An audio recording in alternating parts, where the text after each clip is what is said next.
हर तरह से हमने देख लिया, आजाद है सबका साथी। हर तरह से हमने देख लिया, आजाद है सबका साथी। आजाद है सबका साथी, आजाद है सबका साथी।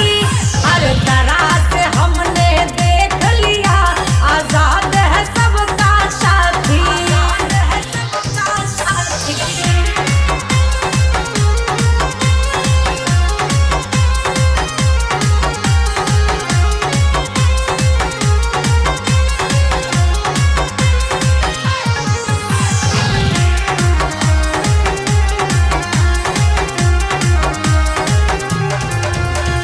चले काफिला बब्बर शेर का, वहाँ का इसी फाड़।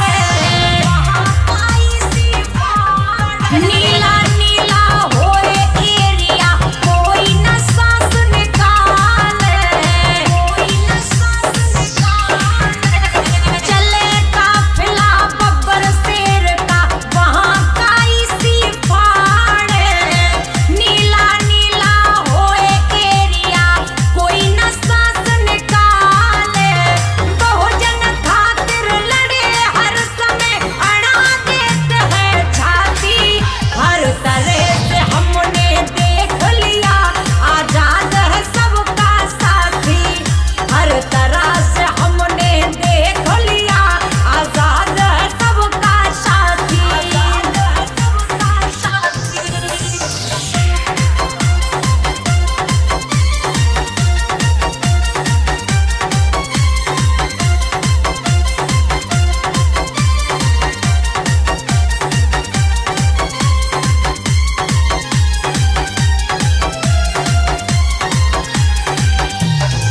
देखे अत्याचार वहीं पर अपना खूंटा गाड़े। कोई ना हिम्मत करता आगे, जब ये सिर दहाड़े। देखे अत्याचार वहीं पर अपना खूंटा गाड़े। कोई ना हिम्मत करता आगे, जब ये शेर दहाड़े। शेरों का ये शेर है, देखो शेरों का ये शेर है। बहुत बहुत धन्यवाद भाई साहब।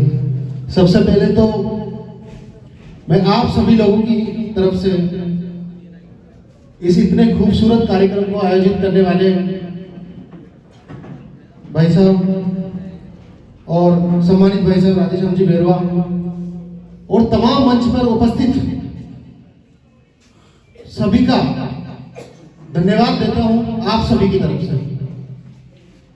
उसके बाद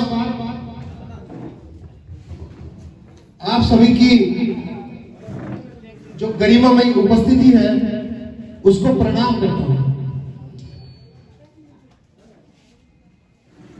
आप में से कितने लोग हैं जिनको मेरी आवाज नहीं आ रही? आप में से कितने लोग हैं जिनको मेरी आवाज नहीं आ रही? लगभग सबको आ रही है और आपने अपनी उपस्थिति का जो प्रमाण है वो मुझे दे दिया है। अब मैं यहाँ से अपनी बात शुरू करता हूँ। हमारे ही समाज के बेंडवाल गोद में, हमारे राजस्थान प्रदेश के दौसा जिले के मंडावली तहसील में जन्मे महर्षि बालीनाथ जी को मैं प्रणाम करता हूँ, उनके चरणों में श्रद्धा सुमन जो है अर्पित करता हूँ। उसके बाद जिनकी वजह से आज आप सब यहाँ पर एकत्रित हो पाए हैं, मुझे अपनी बात कहने का सौभाग्य मिला है।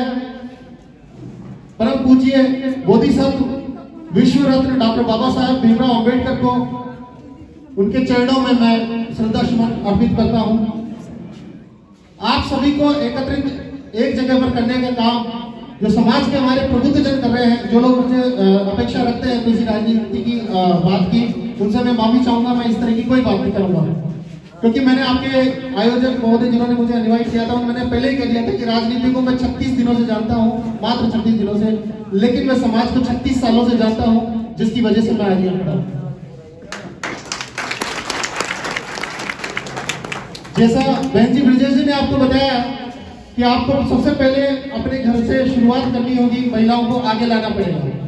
और मैं बहुत कड़वी बातें करता हूँ दोस्तों, जो लोग मुझे सोशल मीडिया में फॉलो करते हैं या मेरे प्रोग्राम्स को सुनते हैं उनको पता होगा, जो जहर के घूंट पी करके जिंदा बच जाए वही मेरी बात को सुन सकता है, उसके बाद पचा सकता है, उसके बाद में वो नहीं पचा सकता।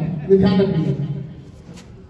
हम लोग समाज के लोग आए दिन संघर्ष कर रहे हैं, हर जोर जुल्म की टक्कर में संघर्ष हमारा नारा है, लेकिन संघर्ष जो उसका कारवा है उसको और ज्यादा करने के लिए हमें मौका दिया जा रहा है, हमारे ऊपर अत्याचार अन्याय करके। किसी भी दिन का अखबार उठा के देख लीजिए, एक अखबार मेरे लिए ऐसा ले आए इस पूरे संपूर्ण प्रदेश में, नहीं देश में से, जहां पर ऐसा लिखा हो एससी समाज के ऊपर, दलितों के ऊपर, एसटी समुदाय के ऊपर, आदिवासियों के ऊपर, ओबीसी समुदाय के ऊपर, या फिर जो दलित शोषित परिवार है, दलित शोषित जो समाज है उसके ऊपर अन्याय अत्याचार नहीं हो रहा। एक अखबार ले आइए आप। ये तो वो अखबार है जो बहुत ज्यादा संघर्ष के बाद आपको छाप रहे हैं। असली अखबार तो आपके सामने ही आया है, आपकी स्थिति क्या है, हमारी स्थिति क्या है। साथियों, मेरा नाम डॉक्टर धनराज बैरवा है। उसके साथ में भारत सरकार के साथ कौशल विकास कार्यक्रमों में ऑथोराइज ट्रेनिंग पार्टनर हूं और 1036 ट्रेनिंग पार्टनरों में से एससी समाज का एकमात्र ट्रेनिंग पार्टनर हूं दोस्तों, संपूर्ण एससी समाज का, ना कि बैरवा समाज का। दोस्तों, ये क्यों बता रहा हूं, जब मैं दिल्ली रहा वहां मेरे से पूछा जाता कि आपका नाम? जी डॉक्टर धनराज। बोले काय का इलाज करते हो? मैं कहा दिमाग का, जिसका खराब हो आ जाएंगे। सही है, तो आपको डॉक्टर क्यों लगाते हैं? फिर मैं अपने परिचय में बता दूं, मेरी शिक्षा डबल डॉक्टरेट है। मैं पीएचडी के बाद डिलीट हूं और जेबीआर हार्वर्ड से डिलीट लेने वाला डॉक्टर भीमराव अंबेडकर के बाद में दूसरा व्यक्ति इस देश का जो शोषित समाज से 5 मास्टर्स 4 बैचलर्स मेरी शिक्षा में है, क्योंकि मेरे बाबा साहब को मानते तो आप सब हैं, लेकिन मैंने जाना भी है। और मेरी पीएचडी डॉक्टर बाबा साहब अंबेडकर के ही जो unprivileged section of the society यानी समाज का वंचित वर्ग, उनका एक चैप्टर था, उसके ऊपर मेरी पीएचडी है। मेरी डिलीट वाई द बुद्धा कि इस संसार के अंदर इतने सारे मान्यताएं, इतने सारे जो कर्म कांड है, उसके बाद भी हम गौतम बुद्ध को ही क्यों सर्वोपरि मानते हैं? जिन देशों ने गौतम बुद्ध की अनुपालना की वही देश आगे क्यों बढ़े? उस पर मेरी डिलीट है। उसके बाद जब मैं दिल्ली की बात बताता हूं, जब मैं वहां रहा तो बोले आपका नाम? मैंने कहा जी डॉक्टर धनराज। बोले पीछे क्या लगाते हो? पीछे तो मेरा पूरा समाज है। नहीं नहीं, समाज का नाम क्या है जो लगाते हो? मैं कहा जी बैरवा। बोले बैरवा क्या होता है? बैरवा आदमी होता है, औरत होती है, इंसान होता है भाई। तो नहीं नहीं, किसके अंदर आते हो आप? मैंने कहा आ जाते हैं मेट्रो से, स्टेशन पे, ये आपके ऑटो से, टेम्पो से, जिसके अंदर आ जाते जो बिठा लेता है। नहीं नहीं, आप समझे नहीं। आप कोई ब्राह्मण हो कि बढ़िया हो कि राजपूत हो, मूछे रखते हो तो राजपूत होंगे, क्या हो आप? मैं कहा जी चमार हूं। तो फिर पता मेरे को कैसे चढ़ाते हैं? वही चमार जो चमड़ा उतारते हैं। मैंने कहा हाँ जी। तो बोले इतनी देर से कंफ्यूज क्यों कर रहे थे हमें बैरवा बैरवा बैरवा? ये मैंने सुना था। फिर मैं जवाब देता हूं कि हाँ जी वही चमार जो चमड़ा उतारता है, उस चमड़े का जूता बनाता है, उसको आपके पांव को बचाता है, हमारे पांव में पहनता है, और जरूरत पड़ती है उस जूते को उतार के तुम्हारे सर में मार डालता है। समझे आप लोग? आप लोगों का बहुत ज्यादा समय मैं नहीं लूंगा। बहुत कुछ बाबा साहब के बारे में, बहुत कुछ परम पूज्य बालीराज जी महाराज के बारे में आपको बता दिया। और ऐसे सुंदर सुंदर कार्यक्रमों के लिए खर्चा भी होता है, जो आपका ही है, समाज का ही है, भाई साहब का ही है, और पर्चा भी बढ़ता है। आपने पर्चे को स्वीकार किया, हम सब ने पर्चे को स्वीकार किया, ताकि वो खर्चा जो है सही दिशा में, आज का आपका जो समय है ये स्वर्णिम अक्षरों में लिखा जाए। और मैंने पहले बता दिया था, मैं कड़वी बात करता हूं। जब हमारे लोग बाहर से जूते खा के आते हैं तो घर पे जाके औरत को पीटते कि नहीं पीटते? बताइए मुझे, हाँ या ना? तो बाहर से पीट के आते हो तो घर में पीटते हो। तो आज बाहर से सीख के जा रहे हो तो घर पे जाके नहीं सिखाओगे तो आप भूल जाना, फिर आप इंसान नहीं होंगे। आज यहां से जिस मंच के माध्यम से, इन तमाम वक्ताओं के माध्यम से, इस इतने सुंदर आयोजन कार्यक्रम के माध्यम से जो भी आप समाज को सुधारने की बातें सीख करके जा रहे हो, आप अपने घर पे जाके नहीं बताओगे तो फिर समझ जाना आप फर्जी अम्बेडकरवादी हो, नकली अम्बेडकरवादी हो, जैसे एक बिस्लेरी की बोतल होती है, उसके कितने ब्रांड होते हैं। खाली आप जय भीम बोल लोगे, जय संविधान बोल लोगे, जय भारत बोल लोगे। हमने पढ़ा है, रिसर्च किया बाबा साहब पे। आप उनको जानो, एक बार उनके संघर्ष को जानो। आपकी आंखों से आंसू नहीं आ जाए तो आप मेरा नाम बदल जाता है। हमने पढ़ा है, दर्द को पढ़ा है, झेला है जिंदगी को। मैंने अभी अभी एक वाक्य बताया आपको। सबसे ऊंचे उड़ने के लिए बाज बनना पड़ेगा। कितने लोग जानते हैं बाज को? जो सबसे ऊपर उड़ता है पक्षी, बाज, चील बाज, हाँ जानते हो? चाल बाज को सब जानते हो, बाज को कोई नहीं जानता। बाज सबसे ऊपर उड़ता है, उसकी उम्र याद है आपको कितनी होती है? किसी को बाज की उम्र याद है? मैं बता, बाज की उम्र होती है 30 से 35 साल। लेकिन बाज को एक प्रकृति ने इतनी खूबसूरत विशेषता दी है कि वो चाहे तो अपनी उम्र को डबल कर सकता है। आप लोग कर सकते हो अपनी उम्र को डबल? नहीं कर सकते, लेकिन बाज कर सकता है क्योंकि वो सबसे ऊपर उड़ता है। कैसे करता है बताओ?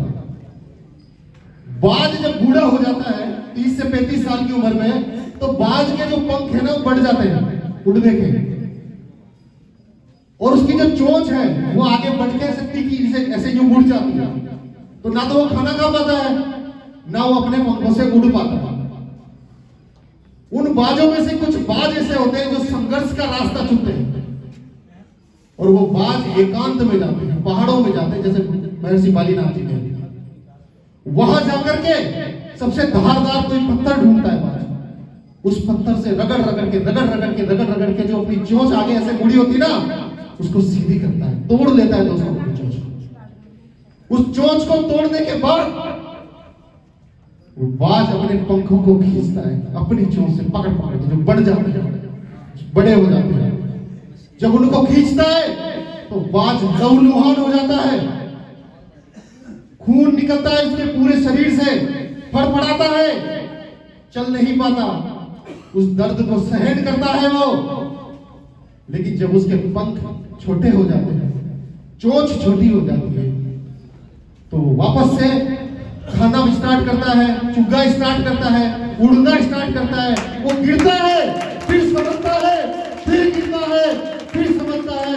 पत्थरों में तमाम लहूलुहान स्थिति में वो आगे बढ़ने की पूरी कवायद करता है, कोशिश करता है, लेकिन अंत में वो बाज उड़ जाता है। और बाज से ऊंची उड़ान आज तक किसी ने नहीं भरी। हवाई जहाज से बाज टकरा जाता है। 19 देशों में मैं गया हूं। शिक्षा के क्षेत्र में वंचित वर्ग के लिए अंतरराष्ट्रीय स्तर पर सर्वश्रेष्ठ कार्य करने के लिए 286 सम्मान मुझे मिले हैं, बड़े बड़े मंचों से अंतरराष्ट्रीय स्तर पर 19 देशों में, आपके छोटे से गांव से मिला। 16 विश्व रिकॉर्ड मेरे नाम पे दर्ज है। आप गूगल पे लिखोगे हु इज डॉक्टर धनराज तो सब पता चल जाएगा। तो आपके समाज में किसी भी तरह की, किसी भी स्पर्धा की, किसी भी तरह की कोई टैलेंट की कमी नहीं है। जरूरत है आप लोगों को कि आप किससे क्या सीखते हो। एक ही चीज के आप अनंत प्रयोग कर सकते हो, है ना? अब आपको क्या करना है वो आप देखो। एक चाकू होता है, चाकू से हम सब्जी काटते हैं, कितनी शानदार सुंदर सब्जी बनती है। चाकू से हम कपड़ों के अंदर कहीं ना कहीं कुछ धागा निकल रहा है, उसको काट के खूबसूरत दिखने लग जाता है। ज्यादा धार करके अपनी शेविंग करके हम और ज्यादा सुंदर दिख जाते हैं। चाकू से ऑपरेशन करके एक डॉक्टर किसी की जान बचा देता है, लेकिन उसी चाकू से किसी का खून करके आप आजीवन कारावास के लिए भी चले जाते हैं। तो आपको अपनी सही क्षमता को समझना होगा, उसके बाद ही हमारा और हमारे समाज का जो विकास है वो तय है। संघर्ष करने वालों की हमारे पास कमी नहीं है। हमें संघर्ष किस दिशा में करना है ये हमें तय करना है। हमारे बताए गए महापुरुषों के बताए गए मार्गदर्शन पर अगर हम चलते हैं तो निश्चित रूप से हम उनके बताए रास्ते पर चलने से एक दिन सफल होंगे, क्योंकि उन्होंने किसी प्रकार का कोई नशा करके नहीं किया, उन्होंने पूरा जीवन लगा दिया एक शब्द आपके मुझ में। महर्षि बालीनाथ ने लुप्ता प्रथा जैसी कुप्रथाओं को बंद करने के लिए उस समय पर 56 साल की आयु में अपने प्राण दिया, और हम आज भी बंद नहीं कर पाए। बाबा साहब अम्बेडकर जैसे कितने अम्बेडकर हमारे समाज में पैदा हो गए, लेकिन उसके बाद भी हम जो के तो ही बने। तो इन सब चीजों के पीछे कारण क्या है कि हम सुनते तो हैं, जानते तो हैं, मानते नहीं। जब आप मानना शुरू कर दोगे, उसके बाद में अपने घर से आप परिवर्तन की शुरुआत करोगे, यकीन मानिए दोस्तों, उसके बाद आपका गांव बदलेगा, मोहल्ला बदलेगा और सब कुछ बदलेगा। मैं आप लोगों का बहुत सारा समय ले चुका हूँ, पहले भी मैं विलंब से आया, उसके लिए भी क्षमा प्रार्थी हूँ, क्योंकि आज मनुस्मृति दहन दिवस है। आप सब बाबा साहब की बात कर रहे थे। आज ही के दिन डॉक्टर भीमराव अम्बेडकर ने मनुस्मृति का दहन किया था। आज ही के दिन हमारे देश के प्रबुद्ध प्रधानमंत्री श्रीमान ब्रह्म पूज्य अटल बिहारी वाजपेयी जी का जन्म हुआ था। आज ही के दिन बहुत सारी ऐसी क्रिसमस डे भी है आज, तो आज बहुत सारे ऐसे कार्यक्रम हैं। तो एक उनमें से एक छोटे से कार्यक्रम की वजह से मैं विलंब से आया, उसके लिए आपसे माफी चाहता हूँ। बहुत सारा समय मैंने आपको ले लिया। एक बार पुणे मैं भाई साहब राजेश साहब जी से इस तमाम इन्होंने मेहनत करके ऐसे खूबसूरत आयोजन को स्पेशली समाज को एक मंच पर लाने का काम किया है। मेरे गुरु रेवर माननीय कांशीराम साहब कहा करते थे कि हमारे समाज को इकट्ठा करना तराजू में मेंढक तोड़ने जैसा है। आप एक को तोड़ोगे, दूसरा निकल के बोल जाएगा। इसको इकट्ठा करोगे, वो दूसरा उतर के बोल जाएगा। मानते हो? फिर भी हम इस भारी जनबल के साथ की संख्या में यहाँ पर उपस्थित हुए, उस सब चीजों के लिए मैं आप सबका एक बार फिर से पूरे आभारी हूँ। आप सबने मुझे सुना, इस चीज के लिए मैं आपका शुक्रगुजार रहूंगा। बहुत बहुत धन्यवाद, बहुत बहुत साधुवाद। जय भीम, जय भारत, जय संविधान, जय मूल निवासी, जय बाबा महाराज। Thank you.